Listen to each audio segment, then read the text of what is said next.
Right now at 8, the Wisconsin Supreme Court upholds the governor's powerful veto. Got the details ahead on what it means for the upcoming budget. But first, Jacob is in this morning giving us a look at what's to come in the Easter weekend forecast. And then later, the latest news out of Florida with a victim in Thursday's FSU shooting, talking about the terrifying moments that happened. This is Weekend Mornings, and we thank you for joining us here on this Saturday, April 19th. Actor James Franco turns 47 today. And let's start with that look at the first warning forecast. Jacob Montesano joins us like always. Hi, Jacob. Hey, Kyle. Temperatures right now pretty close to normal for what we see during the morning this time of the year. Middle 40s in southern Wisconsin, lower 40s to upper 30s further north. The good news is that we're not expecting any precipitation today, and we also will see some pretty calm winds. Winds right now only around 5 to 10 miles per hour at worst. So it is going to be a pretty quiet day. Like I mentioned, not going to see any rain, and we're not seeing any rain currently. So looking at the forecast throughout the day, we'll have cloudy skies early, partly sunny skies in the afternoon. High temperatures will be in the middle 50s. Winds only maxing out at around 10 miles per hour. The average high this time of year is 58, so it's going to be a very seasonable day out there. Maybe a little bit more sunshine early in the day for you folks in La Crosse, but everyone should see roughly partly sunny skies during the afternoon. And temperatures across the board, highs will be in the middle 50s for about everybody. Some locations could get into the lower 60s, and we'll continue to see partly cloudy skies overnight. Low temperatures dropping into the upper 30s, lower 40s. So overall, a very quiet Saturday, but that's not going to be the case for Easter. I'll talk more about that coming up a bit later. Yeah, all right, Jacob, thank you so much. And yeah, yesterday's storms had a couple of them across southern Wisconsin, causing millions of dollars in damages across the state. The Wisconsin Department of Agriculture, Trade, and Consumer Protection is now urging residents to be cautious when hiring repair contractors. The agency says to work with your insurance company and always check contractor reviews. They also say you should avoid storm chasers who go door to door offering repairs, but may take your money without doing any of the actual work. Finally, some homeowners should also verify permits, get contracts in writing, and avoid paying up front. All right, got some other top stories we are following. On Friday, the Wisconsin Supreme Court handed down a new ruling on the governor's line item veto. The court ruled in a 4-3 decision that the governor can cross out certain numbers in the state budget. You may recall that it was 2 years ago when Democratic Governor Tony Evers creatively cut out certain parts of the state budget to extend education funding 400 years into the future. We spoke with a UW legal expert about that power, who shares that it's one of the most powerful seen anywhere. Yes, so a lot of states have this partial veto that allows the governor to strike parts of an appropriations bill. But Wisconsin's is the most powerful in the country. It really allows the governor to selectively edit words, or in this case, digits, to sort of create new law. State lawmakers have been waiting for this court decision before moving forward on working on the state budget. Now, based on this decision, we could see lawmakers take extra time in crafting the next 2-year spending plan. Today marks the 30th anniversary of the Oklahoma City bombing, which took place on April 19th, 1995. It was an act of domestic terrorism which killed 168 people, including 19 children, and injured several hundred more. Former Army soldiers Timothy McVeigh and Terry Nichols were convicted of the attack. McVeigh was executed in 2001, and Nichols was sentenced to life in prison without the possibility of parole. Both were associated with an extreme right-wing militant movement that rejected the legitimacy of the federal government and law enforcement. Next to continuing coverage, thousands gathered in prayer and sorrow at a vigil yesterday evening after a mass shooting at Florida State University in Tallahassee. 2 people were killed and 6 others were hurt in the attack Thursday. CBS News correspondent Wendy Gillette reports on the investigation.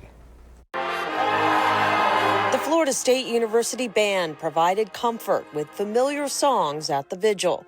Some of the thousands in attendance brought flowers and leaned on each other as they grieved the victims of the shooting. This is the kind of trauma that changes people, and it changes a place. The victims were identified as 45-year-old Tyru Chaba, an executive for the campus food vendor, and 57-year-old Robert Morales, a high school football coach who worked in the dining services department. Madison Askins is one of the injured. The minute I got shot, I remember my parents telling me, I just need to play dead. The gunman was identified as 20-year-old Phoenix Ickner, a junior at the university and the son of a local sheriff's deputy.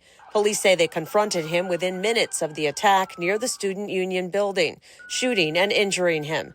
He remains hospitalized, and police say his recovery will be lengthy. At this point, there does not appear to be any connection at all between the shooter and any of the victims. Classes were canceled Friday. We're going to let a few people in at a time. Though some students returned to the campus to retrieve their belongings left behind during the shooting. It's definitely really sad, but seeing the community come together and put down flowers and just really reflect on loved ones and what we really need to appreciate and be grateful for. A memorial on the FSU campus keeps growing. Wendy Gillette, CBS News. And the Chaba family has already hired attorneys who say they'll ensure all who bear responsibility for the violence will be held to account. Wall Street had a bit of a breather on Good Friday as both the New York Stock Exchange and NASDAQ were closed. Regular trading will resume on Monday. After-hours trading is generally not available on market holidays, so the next few days in which the markets will be closed are on Memorial Day, Juneteenth, and the 4th of July holidays. Well, tomorrow is Easter, and Catholics around the world are looking to Rome as Pope Francis's road to recovery is not yet over. It is not yet known if Francis will attend any events Sunday, as he is under strict orders to avoid mingling with the public. However, that has not stopped him from making a string of surprise appearances since he was discharged from a Gemelli hospital. Pope Francis is like the cat with 9 lives. He bounces back. He has enormous fortitude. He has enormous perseverance. But he wants to be one with the people. Popes also typically deliver what's called an Urbi et Orbi address, which takes place on Easter Sunday. We don't know if he's going to do that either. Meanwhile, here in the U.S., a developing story early this morning, the Supreme Court paused the deportation of immigrants under the Alien Enemies Act. The ruling freezes any action in the case involving a group of Venezuelan immigrants in Texas. They filed an emergency appeal at the High Court on Friday, claiming they were at risk of being removed from the country without sufficient notice to challenge their deportation. The Supreme Court issued the temporary pause without explaining the reasoning. The justices also ordered the Trump administration to respond to the emergency appeal once a federal appeals court in Louisiana takes action on the case. Back with more local news, one person has died and several others were injured in a 2-vehicle crash near Columbus out in Dodge County. The sheriff's office out there reports a Toyota RAV4 was traveling south on Highway 151 in the northbound lanes when it struck the other vehicle, a Toyota Corolla heading northbound as well. The driver of the RAV4, a 22-year-old female from Beaver Dam, was pronounced dead at the scene. 2 of the passengers in the same vehicle suffered serious injuries. The driver of the Corolla has non-life-threatening injuries.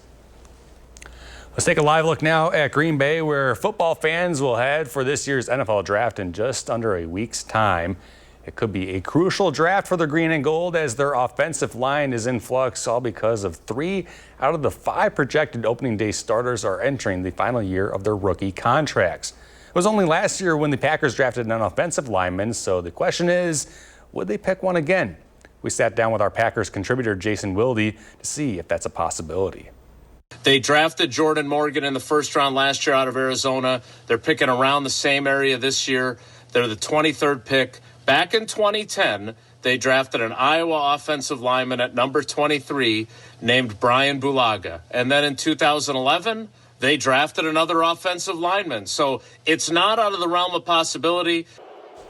If you look back at the general manager, Brian Gutekunst's record, he's taken 3 linemen in 4 of the last 5 drafts. Wilde says if he can add a couple more selections to the 8 that he already has, it would not be surprised if they take a couple more linemen. All right, coming up now on 10 past the hour, still ahead here on Weekend Mornings. Got some health news. Now a unique program from UW is helping more families get access to fertility care services. Plus, Jake will be back with a full check of the first warm forecast with what to expect on your Easter Sunday. This is Weekend Mornings.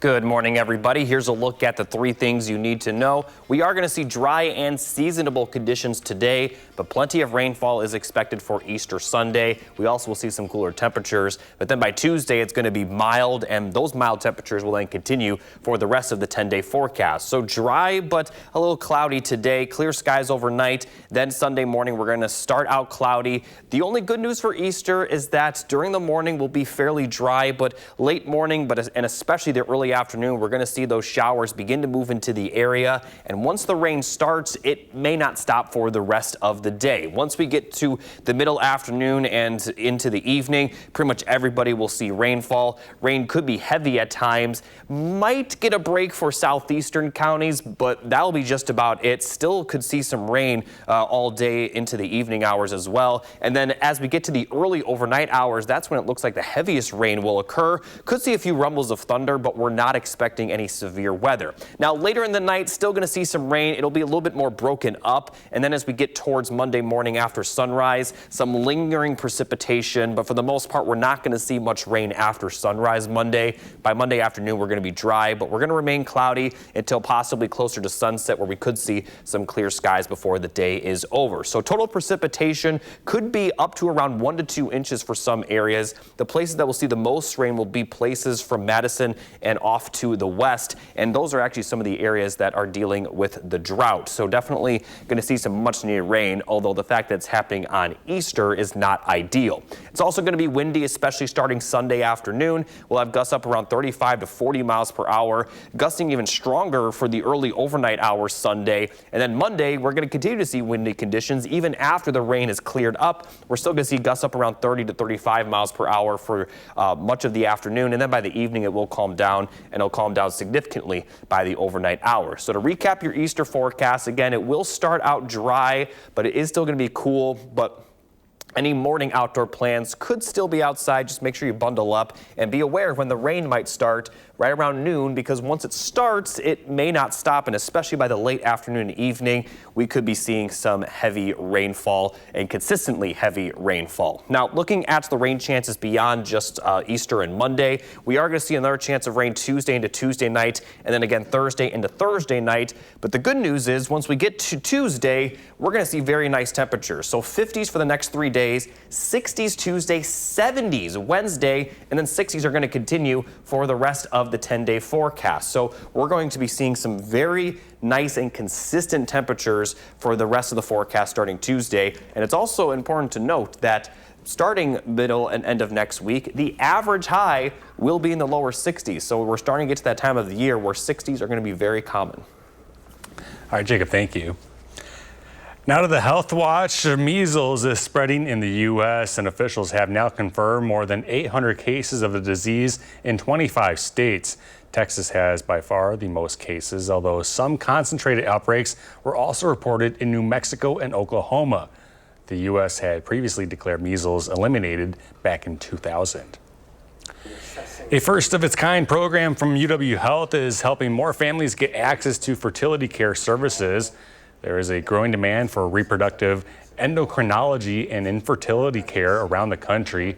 The first REI Care Fellowship for Wisconsin began in late 2024 at UW Health.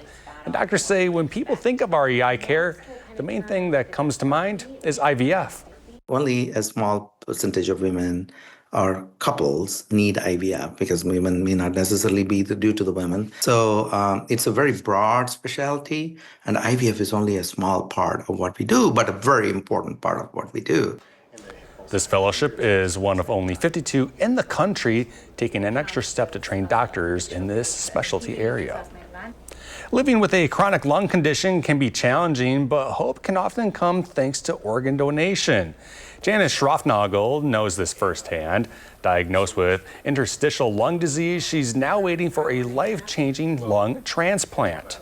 It's kind of a two-edged sword kind of thing, because giving up your life to be able to give life, as far as, a lung or a heart goes, it's kind of a really special situation to be in.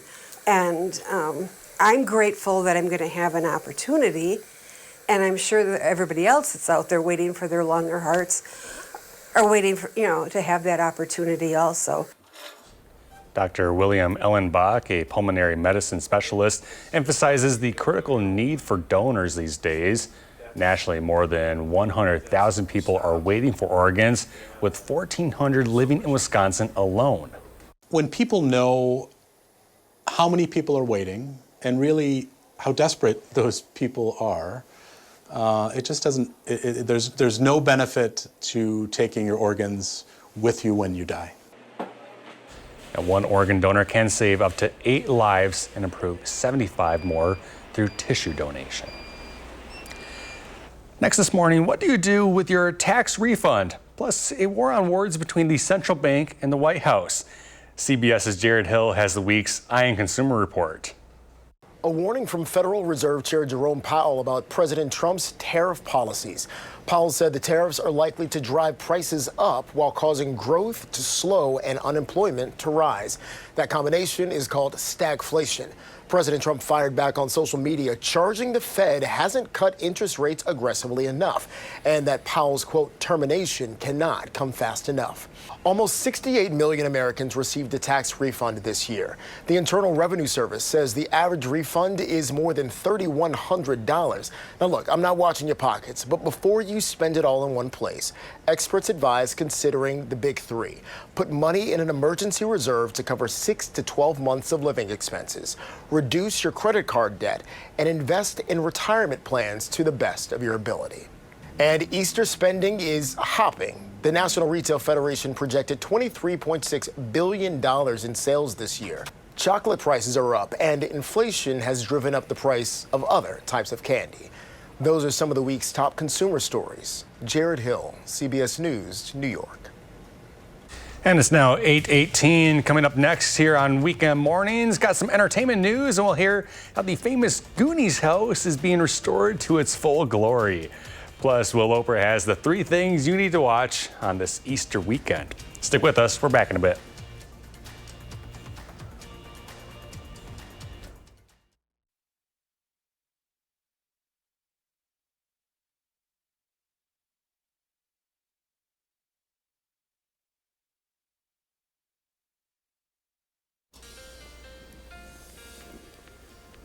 Let's take a moment and check out some weather photos that were submitted to us from that severe weather yesterday. This first photo sent in by Kate from New Glarus showing the hail directly compared to a golf ball, and just as you can see, the hail was roughly that size. Now here's another photo sent in from Evansville showing the hail up to a ruler, and it's almost 3 inches in diameter, and that's where the largest hail was reported. But it also affected the southwestern portion of Wisconsin. This is from Platteville showing that hail roughly the size of a golf ball as well. This was sent in by Mark. So thank you, Mark, for submitting that photo. You can submit your own photo using that QR code in the top left of the screen, but if you can't submit it or if you can't scan it right now, there is another way to submit photos. You can go to our website, channel3000.com, click on the weather tab, scroll down till you see post your own, then give us your name and location. We love receiving these weather photos, but it is advised to be safe when you're taking the photos. In regards to the hail, smart to wait till the storm passes before you get those photos. Yeah, but we love to see the pictures. Yeah, I know, but like when we see pictures of tornadoes, it's always like, let's just maybe be a little careful. We love receiving them. That's for sure. We're not going to advise anyone to go out and storm chase those. And hopefully we don't get many tornadoes this year. But as far as the hail goes, obviously that's much easier to just go out when the storm's over. Send those pictures every single day. Yep. All right. Thank you, Jacob. On to some entertainment news. Goonies never say die, and neither does the Oregon home featured in the 1985 classic film. Emmy Award-winning designer James Paris Connolly is restoring the house back to its mid-'80s movie glory. He approached the homeowners about the idea back in 2023 and says it will be a mix of old and new.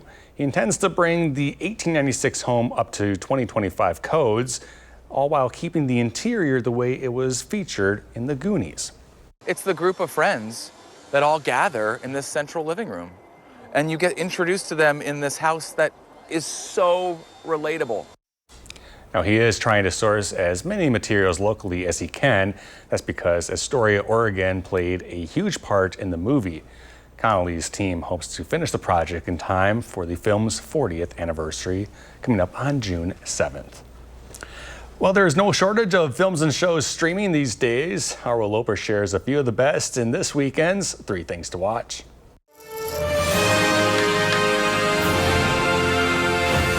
This is where we live. And what's that? The fence. What's inside? People. Pick back up with the fight against fungus zombies in The Last of Us Season 2, newly streaming on Max. By the time the sun comes up tomorrow, there's a very good chance you'll be dead. Bella Ramsey and Pedro Pascal return as Ellie and Joel, facing off against new adversaries in a post-apocalyptic world.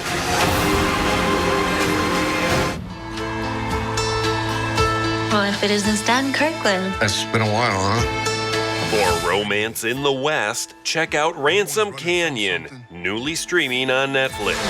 There's this moment where you turned and you looked at me, and I felt it. Josh Duhamel plays a rancher in love, facing off against a pipeline that would force him to sell his land. These ranches are our legacy. You can't force me out, James. I will find a way. It is war. An animal just loving you unconditionally makes a connection with you just can't break. And if you just need a feel-good watch, check out the documentary Pets, newly streaming on Disney+. We both have collect palettes, so he just understands me a lot. Feels really nice. Having a pet is hard, but it's a great journey. Bryce Dallas Howard directs the film showcasing the special relationship between people and their pets. Some people, they get really sad in their life, and then when you bring an animal, it keeps you going. They're like magical beings sent down here to help us live our life. Those are the 3 things you need to watch, and this is Will Loper for Weekend Mornings. And still ahead here on Weekend Mornings, we have another look at today's top news and weather headlines. Stick with us.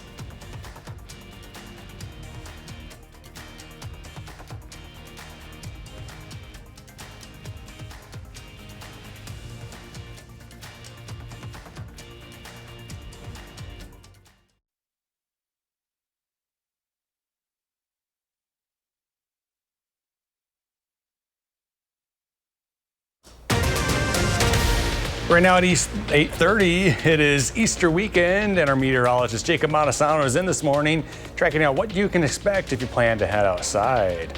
Plus, the Wisconsin Supreme Court upholds the governor's powerful veto. We got the details on what it means for the upcoming budget. This is Weekend Mornings, and we thank you for joining us once again. I'm Kyle Pazorski. Let's send it right over to Jacob for a look of your Easter weekend forecast. Hi, Jacob. How are things going to be looking?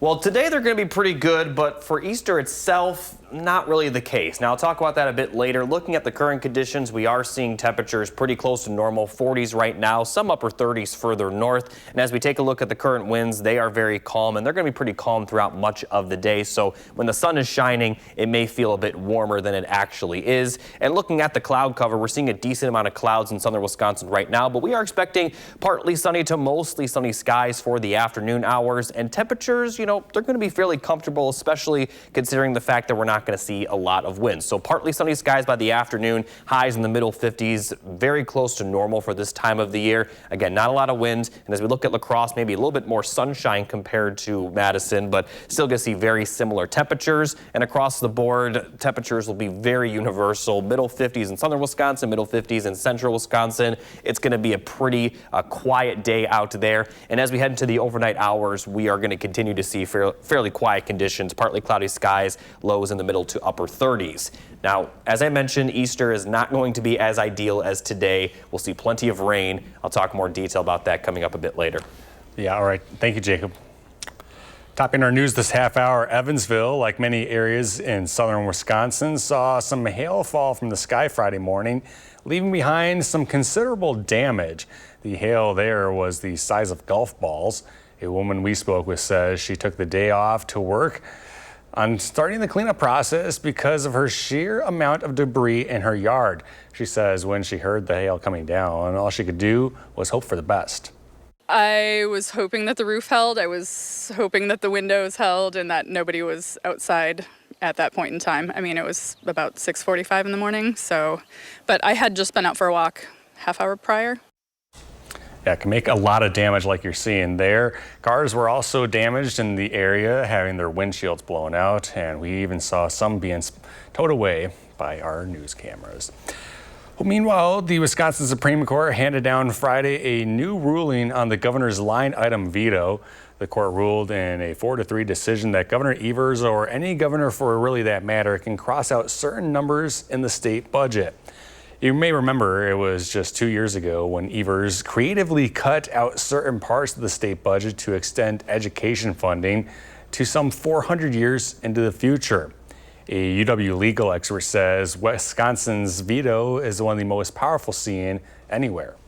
Yes, so a lot of states have this partial veto that allows the governor to strike parts of an appropriations bill, but Wisconsin's is the most powerful in the country. It really allows the governor to selectively edit words, or in this case, digits, to sort of create new law.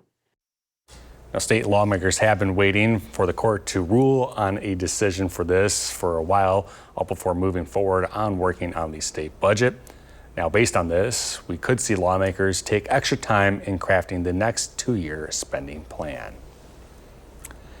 The Wisconsin Department of Public Instruction will not sign a request from the U.S. Department of Education. The request is to certify that the DPI will not use federal funds to favor certain groups.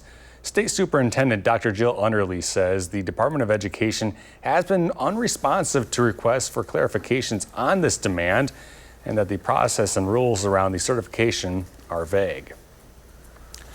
Next to continuing coverage, classes remain canceled Friday at Florida State University following the nation's latest mass shooting. 2 people were killed and 6 others were injured after a gunman opened fire on campus. The 6 victims were transported to the hospital with wounds to the chest and abdomen. FSU students and faculty are now grappling with the tragedy and coming together to comfort one another and place flowers and mementos at a growing memorial. Everybody's still in shock of what happened. It was obviously a very devastating time yesterday. Police have also identified the suspect as 20-year-old Phoenix Eichner, a Florida State student and stepson of a local sheriff's deputy.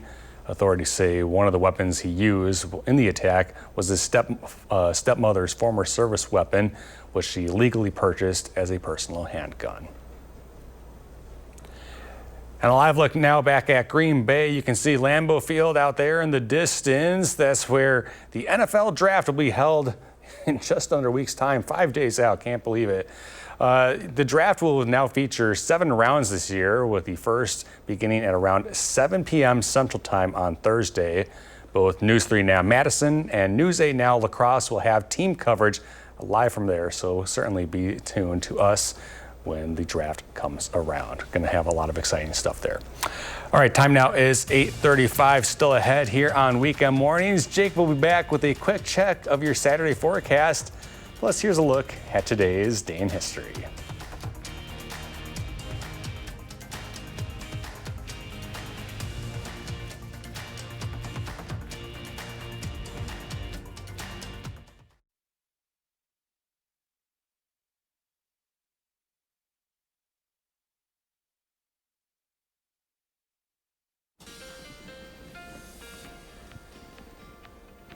Hello, everybody. Let's take a look at the precipitation chances over the next week or so. So we're not going to see any today. We'll see cloudy skies early, partly sunny skies later in the day. And then as we get towards Sunday for your Easter, we may be dry to start the day, but consistent shower activity is expected for the afternoon and evening. May last into Monday morning, but by Monday afternoon, we should be fairly dry. And then we have another chance of rain as we head into Tuesday. Not a ton, but we could see some isolated showers and thunderstorms Tuesday into Tuesday night. Then then we're looking dry for Wednesday with the rain increasing again for your Thursday. Again, right now it doesn't look like we're going to see much, with some rain in the morning, a little bit of a break, and then rain later in the day with dry conditions for your Friday. But we'll see several chances of rain, and with that will come quite a bit of precipitation over the next 7 days. A lot of it will have to do from Sunday, where we are going to see possibly an inch or two further west, but even more is expected later in the week. And as you can see, some of those areas in southwestern Wisconsin are under the drought right now. So definitely the rain that we're going to see is much needed, although the fact that it's on Easter is not super ideal. Yeah, not exactly ideal for sure. I mean, especially if you're going to be going out, with kiddos in the morning, trying to do some Easter egg hunting. Still might be able to get that in the morning, but once you get to the afternoon and evening, it might be raining nonstop. All right, well, that's a good thing to know. Thank you, Jacob. People can plan ahead now. Well, some rare earths, they're critical to our modern technology these days, and that's why China's dominance in their production is worrying the Trump administration. That's especially true now that the minerals have become a weapon being used to counter the White House's trade war. Ivan Watson reports from Hong Kong. This is a computer mall in Hong Kong. It sells everything from security cameras to desktop computers and phones. And almost all of this technology is made with critically important elements called rare earths. Everything I can switch on and off would not really work without rare earths. Take a smartphone, for example. Rare earths are in vital components in your average iPhone. They're in the microphone, which is actually a tiny little part of the device right here. They're in the motor that vibrates the phone. And you also find rare earths in the screens themselves. And guess which country has cornered the market on rare earths? China. According to the International Energy Agency, China refines more than 90% of the world's rare earths.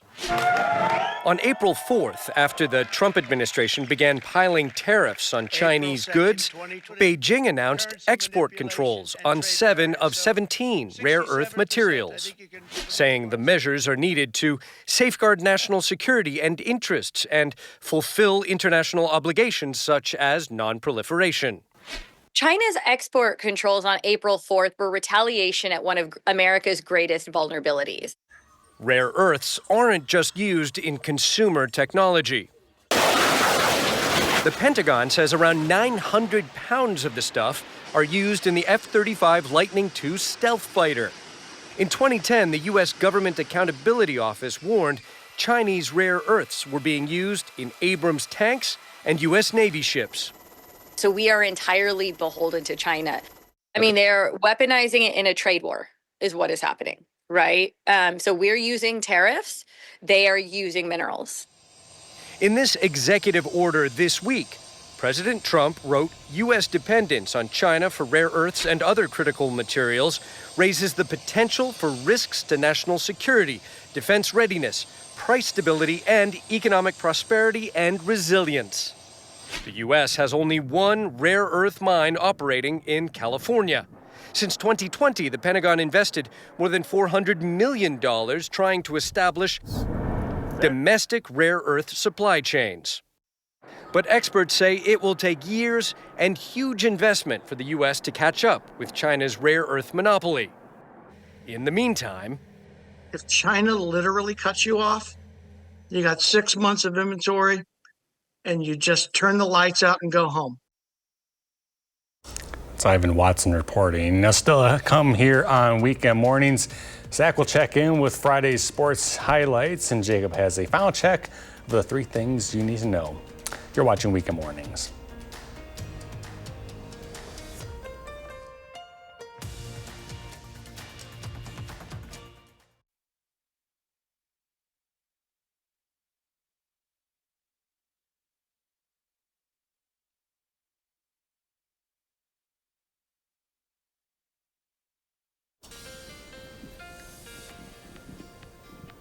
Good morning, everybody. Here's a final look at the 3 things you need to know. Dry and seasonable today, pretty quiet, but then we are going to see that rain on Easter with mild temperatures by the time we get to Tuesday, and those mild temperatures are going to continue for the rest of the 10-day forecast. So looking at the forecast for Easter, again, we're not going to see anything today or tonight, and the only good news for Easter is that we're going to start out dry, but by the late morning and especially the early afternoon, we'll start to see some of those showers move into the area, and once they start, they may not stop for some areas for the rest of the day. Now, the best chance of rain will be in the middle afternoon and evening, where pretty much everybody will see rain. Might get a little bit of a break in the rain for southeastern counties, but places northwest and west of Madison expect to see consistent shower activity once it starts. Rain could be heavy at times, and the heaviest rain does look to occur kind of right around sunset, if not a little bit after that. We could see some thunderstorms, but we're not expecting any severe weather. Now, once we get to the overnight hours, still going to see some scattered showers, but they'll be a little bit more broken up. And once we get closer to Monday morning sunrise,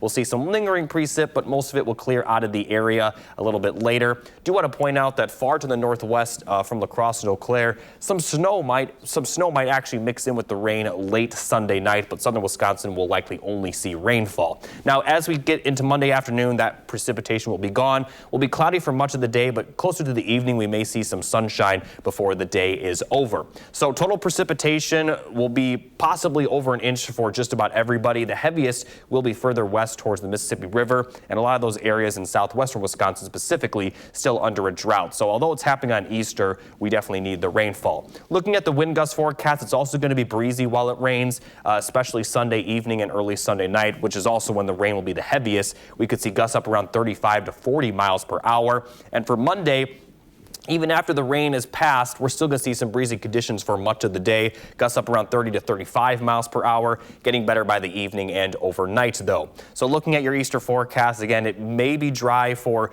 a lot of the area during the morning. Can't rule out some sprinkles, though, and it will be chilly still. Temperatures only going to rise to near 50, and we're going to see plenty of rainfall by the time we get to the later afternoon hours. So if you have any afternoon or evening plans on Easter that are outside, I would advise to move them inside. Again, morning hours still might be okay, but we still could see some sprinkles and it still will be chilly. So the good news, though, is that we're going to see those temperatures warm up by Tuesday, and those warmer temperatures, they're going to be consistent. We could even hit 70s on Wednesday, and it also looks like we could be fairly dry on Wednesday. So some light rain again Thursday, and then we are going to see a few small chances of precipitation towards next weekend. But again, temperatures consistently in the 60s during that time frame.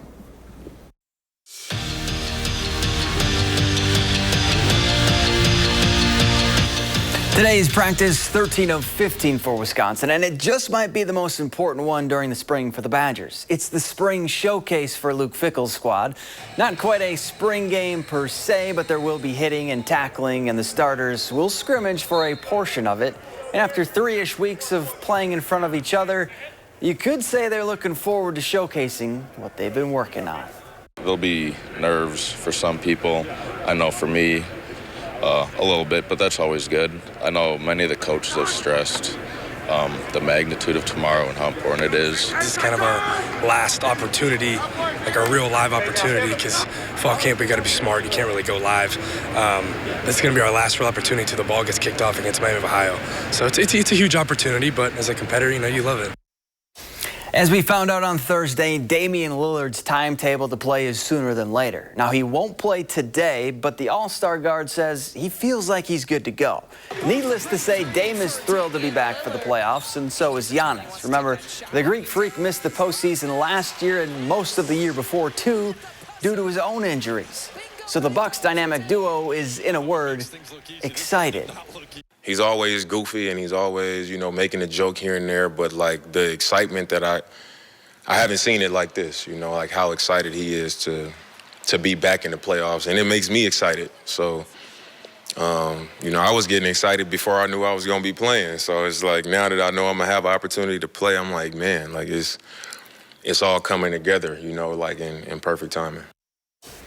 Brewers back in action after a day off hosting the A's, and Jackson Chourio was well rested. No score in the third. Chourio bloops one over the left fielder's head, and Bryce Terang gets on his horse and comes all the way home from first to give the Crew a 1-0 lead.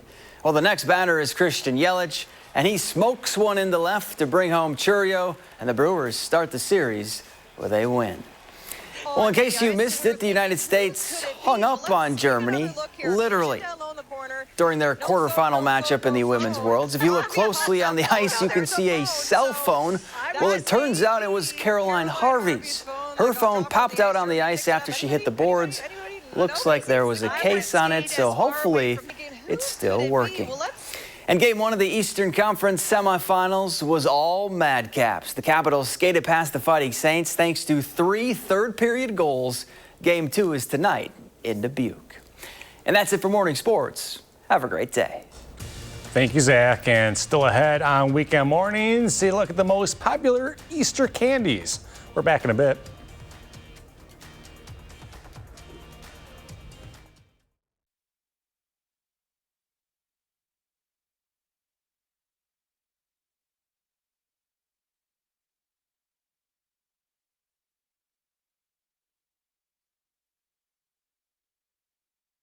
Finally this morning, it is no wonder why Peeps have topped the list of most popular Easter candy.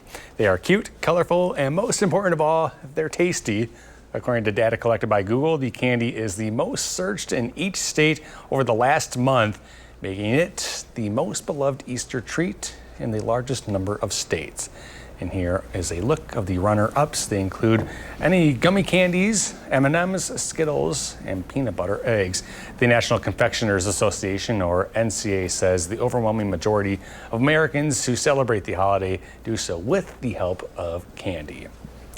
My parents, they visited yesterday, Jacob, and they still give me an Easter basket because they're nice parents and everything. They gave me a bunch of candy in there too. I really appreciate it. So I wanted to shout them out for that. Honestly, I get that. My parents gave me Easter baskets up until I moved in with my wife, and then she gave me Easter baskets. So yeah, I totally understand. It's just a fun way to celebrate the holiday. Give me some candy. Give me some chocolate. I got a piece of chocolate shaped like SpongeBob. That's awesome. I feel like Christmas morning, Easter morning, and Halloween, like after you trick or treat, are the times you can eat as much candy as you want. Yep. Those are the 3 times that you can just go ham with it. So yeah, and I totally get that. Think about the cavities later. Exactly. All right, let's take a final look at the forecast. Dry and calm today. Still going to be dry for the morning on Easter. So again, any morning plans could still be outside, but just keep an eye on when that rain starts, because once it does, it may not stop, probably in the late morning, but especially by the early afternoon. And then the middle afternoon and evening time, we're going to see consistent rainfall, and that will continue overnight. Early Monday still might see some precipitation, but by Monday afternoon will be dry, and then mild temperatures begin on Tuesday. Thank you, Jacob, and thank you all for watching. We're back tomorrow at 6:30. We'll see you then.